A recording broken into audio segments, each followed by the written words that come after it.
This is the Ultra Optics Mini2 valve block assembly tutorial video. We'll be describing what each of the valves do and also the other functions of the assembly.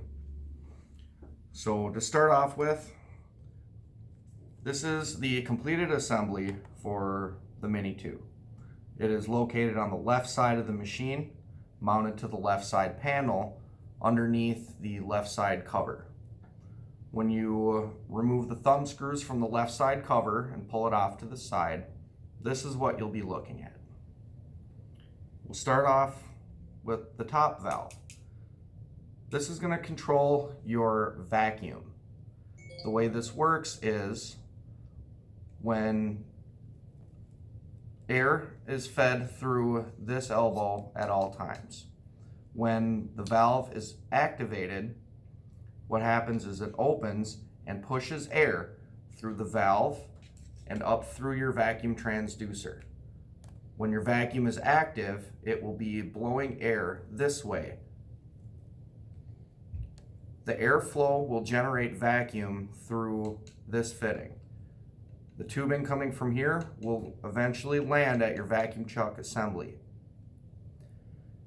If you place a lens on your suction cup, what will happen is the generated vacuum pressure will cause the rod on the inside of the clear casing to press down on a switch, which will then send a signal to your PLC saying that vacuum is active. In that circumstance, your number 7 light will come on. If your number 7 light does not come on while you have a lens on your suction cup, this may need an adjustment. Adjustments can be made up here by turning clockwise to increase the pressure on the rod. If you are able to turn this all the way clockwise and it still does not generate the input for number 7, you may need to loosen up the screws that hold the switch to the casing and physically move the switch up further.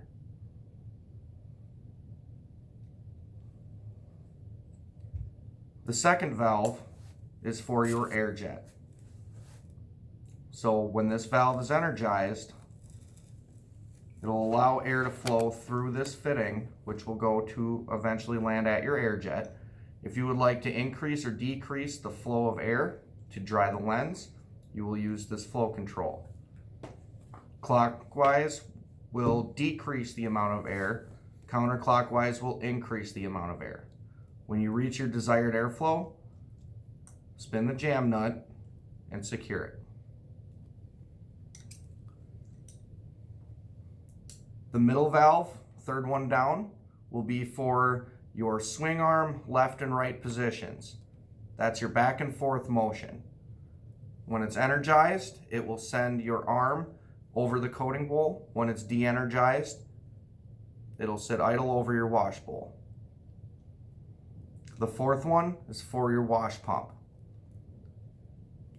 otherwise known as a Haskell pump. When it's energized, air will flow through this fitting and land at your Haskell pump fitting, causing the pump to start working. The bottom valve is a little different. This valve is called a double MAC valve. It has 2 sides to it, as opposed to a single MAC valve, which only has the 1 side to it. When one side is energized, it'll send your arm downwards.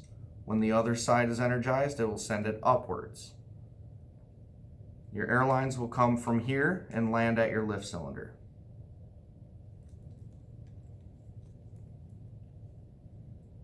For the motion of the swing arm, if your swing arm is moving too fast one way or another, you may adjust the airflow at these brass adjustment knobs. What you can do is you can take a flathead screwdriver. If you would like more airflow, make small adjustments to the flow controls until a desired motion is achieved. Once achieved, tighten the jam nuts. Similar adjustment can be done for the up and down motion of your lift cylinder shaft by making small adjustments to the set screws at your double Mac valve. If you're ever troubleshooting a certain component, these Mac valves are fitted with a manual activation switch. It looks like a white indented button. All you would need to do is press in and it'll activate the desired function. For the double Mac valve, you would need to push in one way or the other in order to get your desired function, up or down.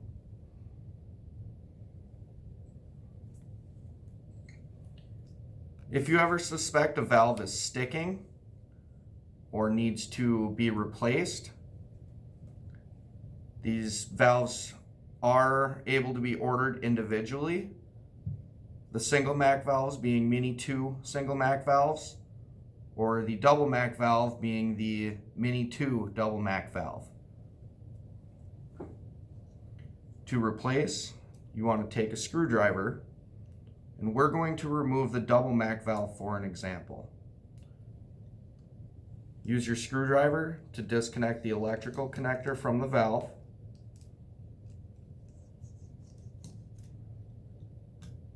And pull the electrical connector from the valve itself. Always make sure that your machine is de-energized of air and power before performing this procedure, as to not damage the machine or cause physical harm to yourself.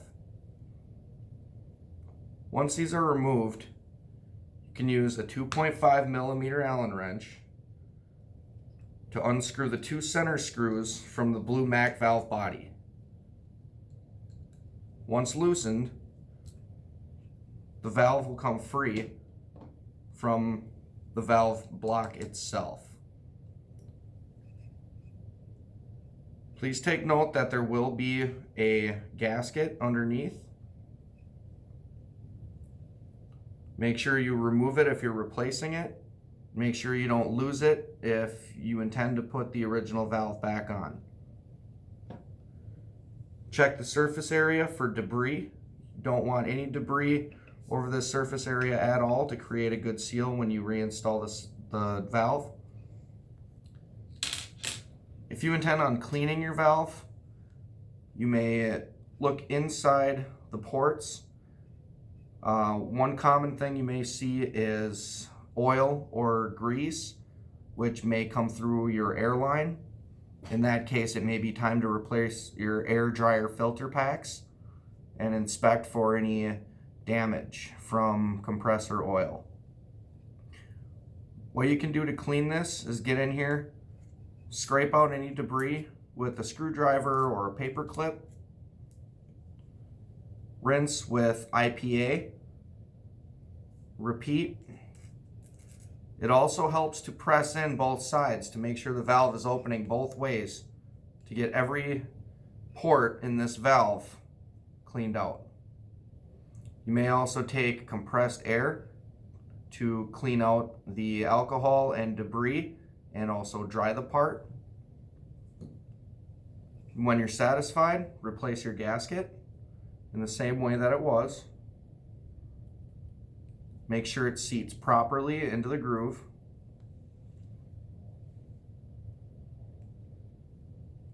You will then make sure that your valve is reinstalled to the valve block in the same orientation as the other valves, with the Mac logo on top and the stamped letter B facing the same way as the other valves. You'll put your screws back in, reseat it onto the valve body,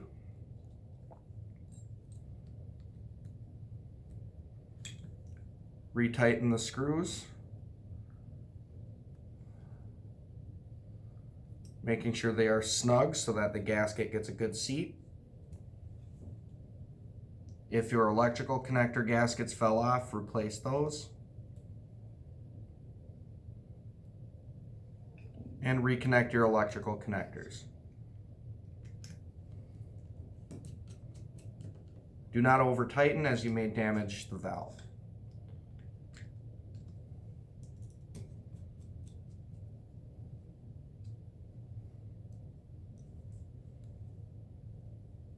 For any questions, concerns, please feel free to contact us by email at technicalsupport@ultraoptics.com or by phone at 800-365-9993.